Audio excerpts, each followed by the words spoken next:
Pension को लोग आमतौर पर आज के दिन में कहा जाए कि एक बुढ़ापे का सहारा होता है, जो पूर्व में ये सहारा कहीं ना कहीं किसी वजहों से आपकी ये लाठी छूट गई थी, वो लाठी वापस दिलाने का काम सरकार ने प्रयास किया। आजकल तो जहां देखने के लिए मिलता है, आजकल का जो वक्त है, मुझे लगता है कि बाल बच्चों से ज्यादा भरोसा आपको अपने पेंशन पर ही करना पड़ेगा।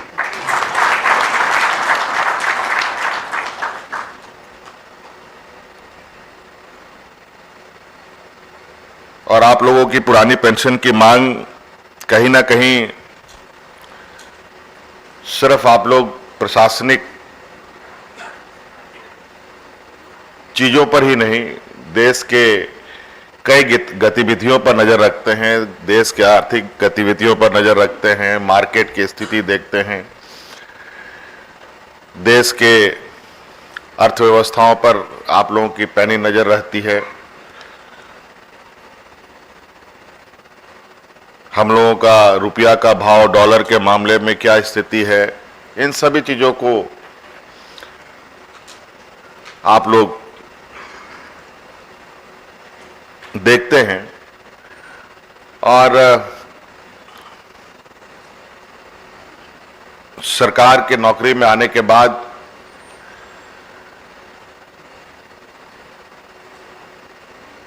कुछ चीजों के प्रति आशाएं भी आप लोगों की होती हैं, और उम्मीद भी आप लोग ये करते हैं कि वो सुविधा आप सब लोगों को उपलब्ध हो।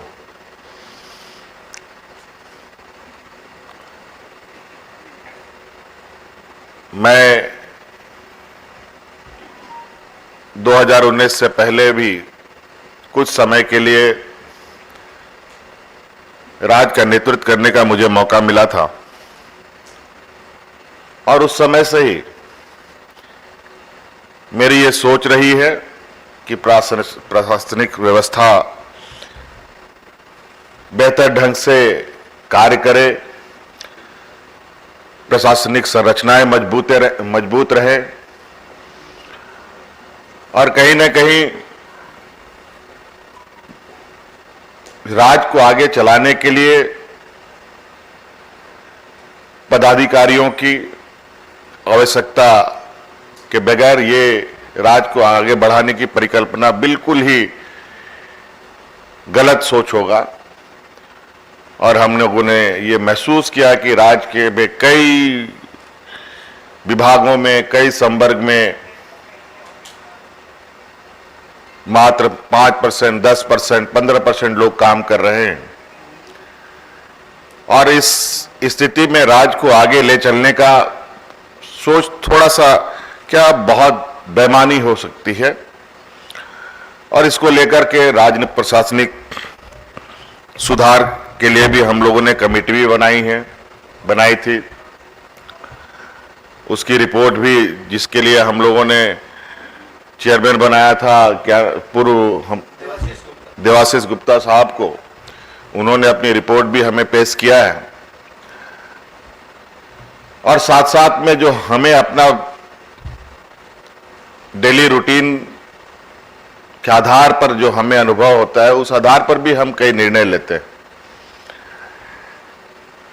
हमने क्या क्या नहीं किया, मैं ये गिनाना नहीं चाहता, वो आप उसके हकदार रहें। आपकी मांग पूरी हुई, आपको जितनी खुशी होगी उतना खुशी मुझे भी है, क्योंकि हम जिस पद पर हैं, कल कोई और होगा, परसों कोई और होगा, व्यवस्थाएं वही चलती हैं, लोग बदलते रहते हैं। लेकिन व्यवस्थाएं अच्छी हो तो व्यवस्था में कोई भी आए या जाए उससे फर्क नहीं पड़ता। कुछ चीजें हैं जो अनवरत चलती हैं, जिसे ना कभी रोका जा सकता है, ना कभी रुक सकता है। इसलिए हमारा यह प्रयास है कि आप सब लोग निर्भीक होकर अपना काम करें। अक्सर कई शिकायतें हमें सुनने को मिलता है कि कई फाइलें, कई जरूरत की चीजें विभागों में चक्करें काटती रहती है। इन सब चीजों से बचने का आप लोग प्रयास करें, क्योंकि सिर्फ समय काटना ही हमारी जिम्मेवारी नहीं है। इसलिए इस बार तो हम लोगों ने नौजवानों को नियुक्ति के वक्त शपथ पत्र के रूप में, शपथ ग्रहण के रूप में भी एक हम लोगों ने नई परिपाटी शुरू किया है, ताकि एक शपथ के साथ हम बैठें कि जो जिम्मेवारी मिली है उस जिम्मेवारी को हम बखूबी से निभा पाएं। और आज मैं हर पदाधिकारी को, चाहे वो राज प्रशासनिक पदाधिकारी हो, चाहे हमारे आईएएस आईपीएस पदाधिकारी हों, इन सभी को मैं किसी के ऊपर ऐसी कोई बंदिशें नहीं डालना चाहता जिससे उसे काम में बाधाएं उत्पन्न हो। बिल्कुल जो सही है उस काम को कभी भी रोकने का प्रयास नहीं होना चाहिए, और जो गलत है उस विषय पर भी अपनी बातों को उस पर अंकित करना चाहिए।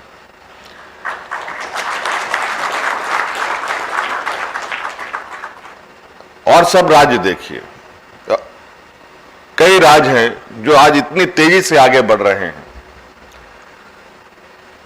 वहां के पदाधिकारियों की कार्यशैली, हमारे राज्य सरकार के पदाधिकारियों की कार्यशैली, मैं तो चाहता हूं कि आप लोग भी समय समय पर अपने राज्य प्रशासनिक समूह जो संघ है, आप लोग एक कार्य योजना के तहत कार्यक्रम बनाएं, अलग अलग राज्यों में जाकर के आप लोग भी वहां के कार्य प्रणाली की सूक्ष्मता से जानकारी लें, और जो बेहतर है, जो अच्छी चीजें हैं, उसे हमें अडॉप्ट करने में कोई बुराई नहीं है, लेकिन गलत चीज अडॉप्ट करना वो गलत बात। आज आपके वरीय पदाधिकारियों ने हमें कुछ आप लोगों के मांग के विषय में कहा है कि आप सब लोगों को, राज्य प्रशासनिक सेवा के लोगों को, उनके लिए जो आप लोगों का अपना एक प्रशासनिक सेवा के लिए एक भूमि आवंटन करने की बात कही गई है, तो इसमें तो कोई बहुत बड़ी बात नहीं है। जब आईएएस आईपीएस को मिल सकता है तो आपको भी मिलना चाहिए। तो ये छोटी छोटी चीजें हैं।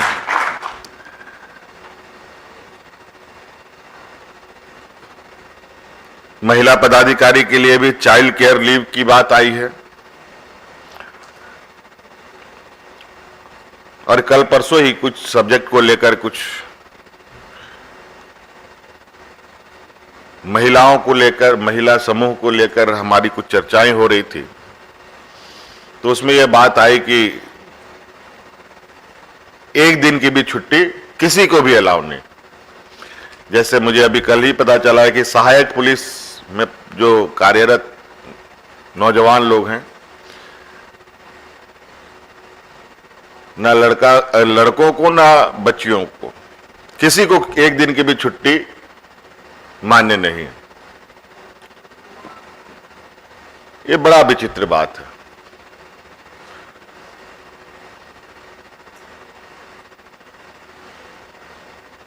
ये बात सही है कि आज महिला और पुरुष कंधे से कंधे मिलाकर साथ चलने को तैयार है और चल भी रहे हैं, लेकिन यह भी बात है कि महिला पुरुष नहीं बन सकता, पुरुष महिला नहीं बन सकता। तो कुछ चीजें हैं जो कहीं ना कहीं महिला उसके हकदार होते हैं, उसके प्रति भी सरकार को गंभीरता से सोचनी चाहिए। तो आपके इस विषय पर भी जरूर, आपके जितने भी पॉइंट्स हैं मुझे चाइल्ड केयर के लिए भी बताया गया है, चिकित्सा सेवा के लिए भी बताया गया है, अंचल में बटालियन गठन करने की बात कही गई है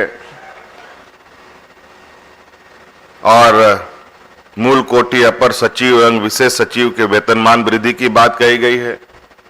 साथ में प्रीमियर सेवा घोषित करने की बात कही गई है। आप लोग बिल्कुल अस्वस्थ रहें, बातें खाली मेरे संज्ञान तक में आनी चाहिए, क्योंकि इस राज्य को मैं हेड कर रहा हूं। बहुत सारी बातें मेरे पास आती तो जरूर हैं, कभी कभी चीजें स्वाभाविक रूप से दिमाग से उतरता भी है। जो लोग इसमें इसके अहम भूमिका में हैं, वो लोग चीजों को फॉलो अप करें, थोड़े हमारी व्यवस्था में इसकी जानकारी समय समय पर इसको रिमाइंडर के रूप में भी उपलब्ध कराएं, तो निश्चित रूप से ये सारी समस्याओं का भी समाधान आप लोगों का किया जा सकता है। आप लोगों ने तो ये बातें कही है, इसके अलावा हमने कई चीजें जो हम लोग अक्सर बात करते हैं इस विषय पर, हमारे राज्य प्रशासनिक पदाधिकारी के लोग आमतौर पर जो हमारे सीनियर पदाधिकारी हैं, आईएएस आईपीएस हमारे सेक्रेटरी रैंक के, इन लोग के चूंकि नीचे इनकी व्यवस्था है, कई पदाधिकारी जो जिला में है उनको कभी हेडक्वार्टर आना पड़ता है या किसी जिले में जाना पड़ता है। काम कभी बड़ा भी होता है, काम कभी छोटा भी होता है, कभी एक दिन का भी होता है, कभी 2 दिन का भी होता है। मुझे जानकारी मिली है आप लोग अपना व्यवस्था से जाते हैं, अपने तरीके से काम करते हैं, लेकिन सरकारी व्यवस्था में हमारे राज्य प्रशासनिक पदाधिकारियों को रहने की व्यवस्था नहीं होती। मैं आपको आश्वस्त करता हूं, जिस तरीके के आईएएस आईपीएस को सर्किट हाउस में रहने का मौका मिलता है, वैसे भी राज्य प्रशासनिक पदाधिकारियों को भी रहने की व्यवस्था की जाएगी। इसके अलावा कल परसों मेरे पास एक फाइल आई थी, 2-3 बार घुमा फिरा फाइल, मैं थोड़ा बहुत अंदर तक नहीं गया, लेकिन थोड़ा बहुत उसको समय अभाव की वजह से जो तुरंत समझ में आया वो करके निकलने का प्रयास किया। शायद वो किसी विभाग में होगा, वो पदाधिकारी पढ़ने के लिए कहीं अपना कोई एप्लीकेशन भरा था आईआईटी के लिए या कुछ इंजीनियरिंग की पढ़ाई, इरिगेशन डिपार्टमेंट का इंजीनियर था, आईआईटी रुड़की में उसको पढ़ाई करनी थी। लेकिन सरकार के जो व्यवस्था है उस व्यवस्था में उसकी फाइल कभी ऊपर कभी नीचे, कभी उसको क्या उसका मापदंड होगा, कैसे वो पढ़ेगा, उसको क्या फैसिलिटी देना पड़ेगा, नहीं देना है, बहुत सारे उसमें उलझे पुलझे पड़े हुए थे। पता चला कि नहीं वो पढ़ने जाएगा तो उसको उतने दिनों का तनख्वाह नहीं मिलेगा, तनख्वाह भी नहीं मिलेगा, वहां पढ़ाई करने के लिए खर्च भी करना पड़ेगा। कोई मुझे लगता है कि कोई एसटी लड़का ही था शायद। तो मैंने कहा ये बड़ा अजीब सी बात है, पदाधिकारी राज्य सरकार का, वो राज्य को और बेहतर दिशा देने के लिए एक अच्छी शिक्षा ग्रहण करने जा रहा है, आप उसके तनखे भी काटोगे और वो पढ़ाई के लिए वहां पैसे भी खर्च करेगा, वो कहां से इसको मैनेज कर पाएगा। तो हमने कहा, उसमें यह निर्णय लिया कि उसको पढ़ने का खर्चा वो उसका अपना व्यवस्था हो, लेकिन जितने दिन भी पढ़ाई करेगा उतने दिन का वेतन उसको मिलना होगा। लेकिन मैं आपको आश्वस्त करता हूं, अब जो भी राज्य प्रशासनिक पदाधिकारी कोई बेहतर शिक्षा के लिए आगे जाना चाहते हैं, आगे पढ़ना चाहते हैं, उन पदाधिकारियों को उस पढ़ाई की अवधि तक वेतन भी दिया जाएगा और शिक्षा ग्रहण करने के लिए पैसे भी दिए जाएंगे।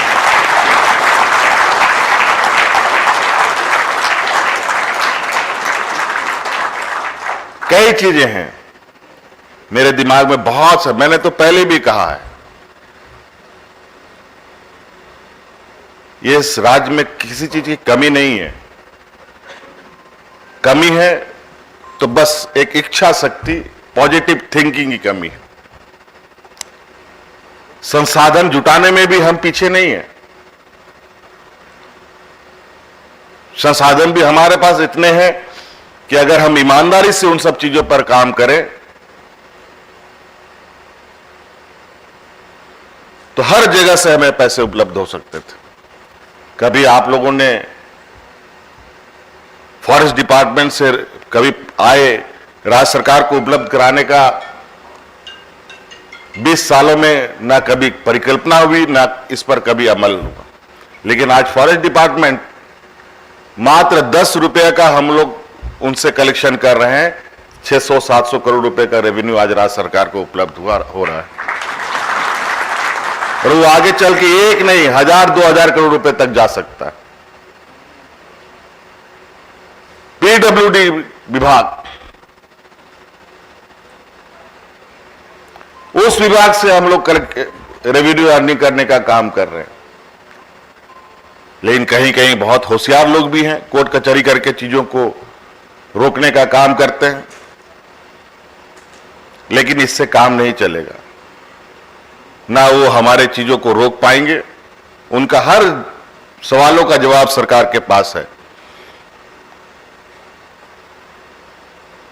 पूर्व के दिनों में तो मैं हर केसेस को मैं स्टडी कर रहा हूं, पता नहीं क्या होता था, सारी केस राज्य सरकार हार जाती थी। लेकिन आज सारे केसेस राज्य सरकार जीत रही है।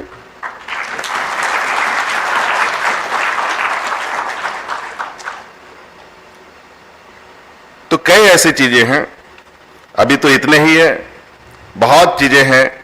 मेरा आप लोगों से यही आग्रह है कि आप सब लोग आज आप लोगों के पुरानी पेंशन का मामला जो विषय था वो आज आप लोगों के खत्म हो गए। हम लोगों ने राज्य में यूनिवर्सल पेंशन स्कीम लागू किया है। आप सब लोग, कोई जिला हेडक्वार्टर में है, कोई रांची में है, कोई सुदूर जिलों में है, ये प्रयास हो सरकार का, ये ऐतिहासिक कदम जो यूनिवर्सल पेंशन है, चाहे वो वृद्धाओं के लिए हो, महिलाओं के लिए हो, विकलांग के लिए हो, एकल महिला के लिए हो, हम सब लोग ये प्रयास करें कि एक भी व्यक्ति बिना पेंशन का ना रहे। इसमें आप लोगों का भी जो योगदान हो वो आप लोगों को अपने स्तर से भी निभाना चाहिए।